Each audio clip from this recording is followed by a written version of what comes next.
Hello everybody, my name is Ashley Vassell, and today we're going to be talking about you love her, you hate her, but you need her to reach your end goal, your veterinary school application, and your interview. Let's get into it. This time is different, baby. This time is different, yeah. This time. So I got a question asking if I can make a video about my vet school application process, what I did for extracurriculars, etc.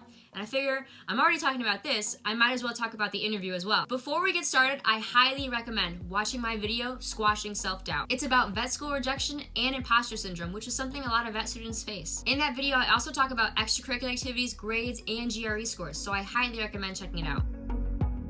So with veterinary school applications, the first thing you need to be sure of is that you've covered all of your course prerequisites. And that might be kind of hard to figure out what you need if you're in an undergraduate program that doesn't offer a pre-veterinary program. Fortunately, the Veterinary Medical College Application Services, aka VMCAS, offers an awesome document where they have a chart of all the courses that are required by every single veterinary school. And I'm gonna put the link to that chart down in the description so that way you guys can easily click on it and go look at it. Unlike most people, I started shadowing at a veterinary hospital when I was 12 or 13 years old, so I got a lot of small animal experience, and as I got older, I started working at a veterinary hospital as an emergency room assistant. So if you haven't already, and don't panic if you haven't, go to your local veterinarian and say, hey, I'm a pre-veterinary student, I want to get into veterinary school and I need some small animal hours. Do you have any availability for assistance, even if it's just once a week? And even if they don't have any positions for you right now, they can easily point you in the direction of another veterinarian because they want to help you out, They want to make sure that you also reach the dream that they were able to get to. Vet schools just want to know that you're comfortable and you've had some type of exposure to animals. For me, I never really was around cats before, so I really had no idea what their temperament was like. I remember one time I was in the emergency room, this cat's tail was wagging. I was like, oh, it's no big deal, it's happy. And they were like, no, that means you're in danger. So that's a perfect example of why it's so important to get that small animal experience. Finding large animal experience can be a little bit trickier based on where you live. If you call your local vet and you're like, hey, I'm trying to get some large animal experience, do you know any large animal vets or mixed animal practices? They will easily be able to point you in the right direction because all vets within the state communicate with each other. I had no idea, and I live in the suburbs, I rarely see cows and horses. Turns out there's a large animal vet 15 minutes from my house. I don't plan on going into large animals at all. I'm not really interested in anything like that, but it's really important that you get the experience, you're comfortable around those animals, and large animal medicine can be pretty cool to see it in person. If you're short on small animal or large animal experience, there's nothing wrong with taking a year off. I know lots of people that finished undergrad and they took a year off and just spent that whole year working full-time in a veterinary hospital, and it benefited them in the long run. Maybe people are gonna see this and be like, oh, you're wrong, blah, blah, blah, whatever. I know people that this benefited. I personally did not take a year off from work, but I know other people that did, and they still reached their end goal at the end of the day. We're gonna be in school for a really long time, so what's the difference between starting right after undergrad or taking a year off and working full-time to make sure that you get into where you wanna go? Either way, you know what's best for you. I'm not gonna sway you on either side, but just sit back and make sure you know that you're making the best decision for your future. So I've heard mixed things about putting non-animal related activities in your application. Some people say don't, it's not animal related. Some people say do, but it depends how you spin it. But for me, I put everything about me in my application. For example, I've been waitressing since I was 16 and I did it all throughout undergrad. Now, some people may say waitressing has nothing to do with animal science. Why would you put that in your resume? However, this was something I was actively doing every week. It was a commitment I had maintained for years, all while having good grades, working at a veterinary hospital, and doing various other activities that I'm going to talk about later. So in my opinion, waitressing all this time shows that I'm committed, I know how to balance my responsibilities, and with waitressing in particular, it shows that I know how to handle different types of customer relations, which is huge. Because when you're a vet, you need to know how to handle those super sticky situations where someone might be rude or really upset, and you need to know how to handle them and speak to them in the most appropriate manner possible. My other activities included 2 years of an internship at different zoos. I did 2 years of research, and each year was a different research project, and I presented both of those research projects at science conferences, and I also did different types of volunteering at humane societies. The essay definitely feels like a chore, and it's because it is. It's kind of weird to sit down and talk about yourself and make yourself sound so amazing, especially for me at that time. I was so used to writing science essays that it was so weird to try and do something creative now and make myself sound so amazing instead of following this template where it's beaker. Oh, I don't even remember science. Never mind. So I was so used to these straightforward assignments that it was kind of hard to make myself sound like the best I can in this creative way in only a certain amount of words. So the first thing I did is started drafting my essay in July so that way I could submit my application by September. Every time I started writing a draft and I didn't like it, instead of deleting it all, I would save that and just open a new document, and I probably did it about 5 times. And my end result essay was a combination of all of those essays combined, and it turned into being this really awesome essay. I took a hook from one draft, a closing from another draft, and they all came together and they sounded great. But after you write these essays, make sure to have, mom, dad, grandma, grandpa, friends, everybody read them. Just you reading them out loud isn't enough to make sure it sounds how you want it to sound, because you've probably read it like a million times already. That's just kind of like you're just getting numb to your own essay. So make sure other people read it to other people, make sure it sounds how you want it to sound. You've got some time, so start early, read it like once a week, just make sure it sounds good. Don't type it like 2 weeks before and then submit it and think you're going to be happy with it, because then a couple months are going to go by and then you're going to read it over and you're like, I hate it, why did I send this? Just cover your bases. I think my biggest piece of advice for writing essays and all supplemental essays is making confident statements and approaching things with power. So what I mean by that is if the question is like, how do you feel, or what do you think about blank? So don't go and say, I think, or I feel, blah, blah, blah. Like, obviously you feel this way, you're writing this essay about this thing. Instead, say, I will, or I am. Those powerful, confident statements alone just show how driven you are to reach your end goal. Use adjectives. Adjectives, ugh. Now it doesn't even feel like a weird word.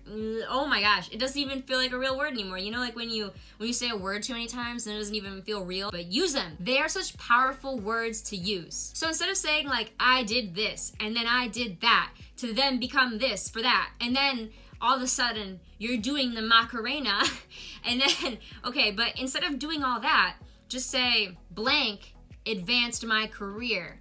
Like instead of saying I did this and I did that so that I could be this in life, like just say this one activity that I'm talking about advanced my career, and then get into it. You don't need all these little extra fluffs. Just dive right into it and say that this one thing drove you where you needed to be, and then just keep going from there. But I'm not encouraging you to open your essay and then like synonym every single word. Like don't go crazy with the synonyms, but advanced, like adjectives, they just sound good. Use adjectives, but don't go crazy. The interview is definitely a little scary, especially if you've never been in that environment before, but it's okay. I'm gonna prepare you. If you want, you can pause this video and I can just look at you like this. You could say some things. I'll start writing. I'll start writing things to make it look like, I want you to be prepared for questions like, why vet med? Tell me about you. Explain difficulties in academics like, why'd you get this grade? Or why was this GRE score kinda low? How do you see yourself in 3 to 4 years with vet med? For those of you interested in Ross, they may ask you questions like, how's your support system? Or how do you feel about moving to another country? Which is like a super fair question to ask. They wanna make sure that you moving to another country, you're gonna have someone there in your corner supporting you, and also that you're gonna be okay living in another country. They don't want you to start school there and then all of a sudden you're unhappy and you wanna leave. So that's super fair of them to make sure that you have the proper mindset and support to succeed and get your DVM at Ross. Interviewers will always ask you, always, they will always ask you, do you have any questions? And you better not sit there and say, no, I'm okay, I'm all set. Like, no, like, what do you mean? You better have some questions. So the school that you're interviewing for, you better go to their website and see what kind of clubs they may offer, facilities, things like that, stuff that genuinely interests you. And be ready to ask questions like that to your interviewer and say, hey, can you tell me about this club? Can you tell me about this facility? Just show them that you're genuinely interested to be there and that you're invested in the program that they have to offer. And interviewers love that, like especially if you come with your questions already written down, ready to go, and then they say, do you have any questions? And you're like, yes, I do have a question actually. Can you tell me about, like, they will love that. They want to know that you're genuinely interested in their program, so be prepared. Before my interview, I did a lot of blog reading and looked up most popular interview questions, and then I went to my Student Success Center and did like a mock interview. So I was trying to like cover all my bases and make sure I was super comfortable with how this experience was going to go for me. A technique that I used during my interview was leading the conversation. I was definitely scared of being asked a question and then being thrown off and being like, So before my interview, I started preparing and I looked up on Google most popular interview questions. I copy and pasted them all to a Word document. I started answering them all. I was ready for anything that came at me, but most importantly, the one interview response that I prepared and memorized the best was my strengths and weaknesses. But don't go and make your weakness like, I'm terrible at studying or I don't know how to prioritize. Like, no, keep that weakness to yourself. Do not tell your interviewer that weakness. Maybe say something like you're super competitive and you need to learn how to balance working in group settings. Or maybe you're a tryhard and you push yourself too hard that you kind of exhaust yourself early on, so you're learning how to balance that. So in a way, it's like the weakness you're presenting is still strength, but it's just a strength you need to work on. So when leading the conversation, maybe the interviewer said something to me like, can you explain this difficulty in this class? And so I explained it by bringing up my weakness. And then I complemented my weakness by talking about my strengths. And then I used my strengths to then bring into my extracurriculars and why I did all the research and the interning and I got the job. And I used all of those things to kind of explain and form how I would go and pursue this veterinary school path to ensure that I would get into veterinary school. So see how I'm kind of leading the conversation in the direction that I want to go so that I feel comfortable, all while still answering her possible future questions. So let's say you're hit with a question you're not expecting, it's completely out of the blue, and you're just sitting there like, oh my gosh, like I don't want to sit there and say, where do you go from here? So they ask the question. First thing you do if you don't know how to answer this question, even if you heard that perfectly fine, say, would you mind repeating that for me one more time? And while they're repeating that for you, in your mind, you should be thinking how you want to respond to this question in the most confident way possible. So you asking them to repeat it is just giving you some time to collect your thoughts. Just for you guys, I reached out to my interviewer and I asked her about like the good and the bad of my interview and what about my interview got me to where I am today. And she said, what I remember most and what continues to be true is your absolute passion for veterinary medicine, your utter commitment to the health and well-being of the animal kingdom, and your undaunted spirit. So I would say my interview went pretty well. Just enter that interview and show you really want this. Like, you deserve to be here. You've been working so hard. You've been doing all these things. Now's your time to really just put all the pieces together and put that like confident smile on your face and show that you deserve this, you want this. It's all you've ever wanted, and they will know, they'll feel that, they'll sense that, and they'll know that you deserve it too. Don't be afraid to approach that interview with confidence. Walk up to an interviewer and say, hey, my name is blah blah, and I am very excited for this opportunity. You know, hit them with it. You're ready to be there. You belong there. You got this. You can do it.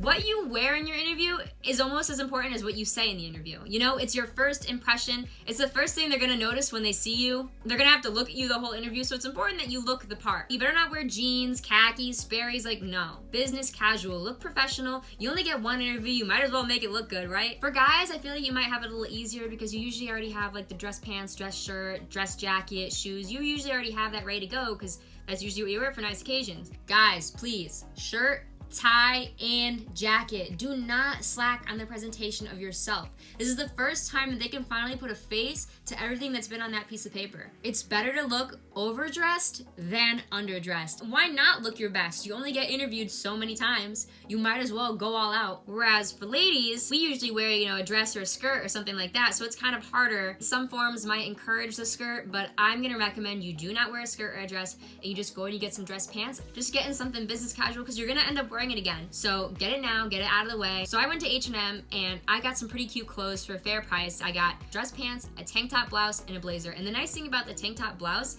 is since it was short sleeves and not a long sleeve button down, is that it was like breathable. So when I got really hot and nervous in that interview, like I wasn't sweating a storm. So make sure that you're comfortable. For dress shoes, I went to Nordstrom Rack because I also wanted cute shoes, but I also didn't want them to be too expensive. So I recommend either getting flats or like a super tiny little heel, but nothing crazy. You wanna make sure not only that you're wearing this business casual attire, but that you also feel confident and comfortable in what you're wearing. So that way you can crush that interview from, beginning to end.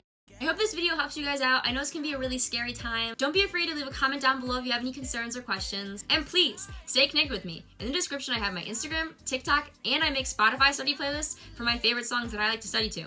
I even have a playlist with no words for those of you that find words kind of distracting. All right, you guys better go crush that application and that interview. I'll see you guys soon. This time